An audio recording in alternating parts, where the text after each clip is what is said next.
Hi, and welcome to Culture Unraveled. A few months back, the Booker Prize winner Arundhati Roy wrote an article for the Financial Times, and it was titled, "The Pandemic is a Portal." And that imagery really caught on.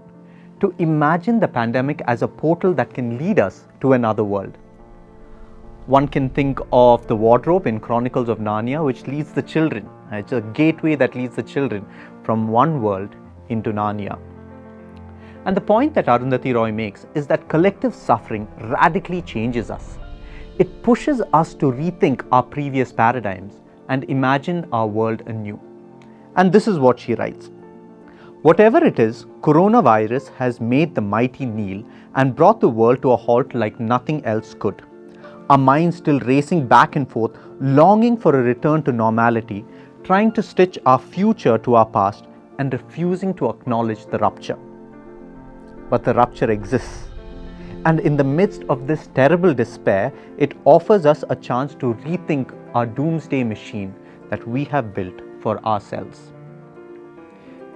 Now, you see this very clearly in the Bible, in the life of the Israelites, whether it's their enslavement in Egypt or their wandering through the wilderness or their exile in Babylon. Each of these experiences profoundly shapes them. It shapes their understanding of who they are as a people group. It shapes their understanding of Yahweh and His covenant with them. It also shapes their duties to one another and to the nations around. All of these aspects are rethought in the light of their collective experiences. And whenever we go through collective experiences, they are powerful because of the visceral nature of it. It's not just something that is cognitive or happening in a distant land somewhere, but it's so close and so real. In the second wave, death was almost at each of our doorsteps. Almost every person knows of at least one or two people who've passed away because of COVID. And since that experience is shared collectively, it is bound to change us. In the article, she goes on to say that even though sometimes we long for a return to normality or go back to the way things were, we shouldn't. She says that nothing could be worse than a return to normality. The changes that have happened within us should sustain itself in the post-pandemic world. And for me, here are three changes that I would like to see sustained as we enter into the next phase. Firstly, the pandemic has taught us to slow down. It has put brakes on a world that has moved faster than what is actually good for our well-being. It's helped us diversify into the other aspects of life.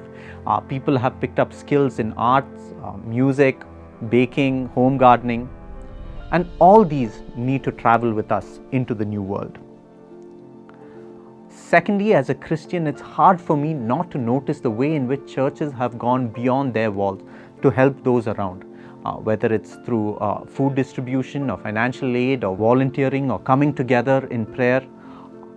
The situation has pushed churches to go beyond themselves and out into the world. And that's beautiful, and that needs to be sustained in a post-pandemic world. And finally, it has helped us understand the value of relationships, time spent with our families, the deep desire which each one of us have to be physically there, to be physically present with those we love. We shouldn't forget these things easily as things start to get better. I want to end with the last part of her essay, and it's just beautiful. This is what she writes.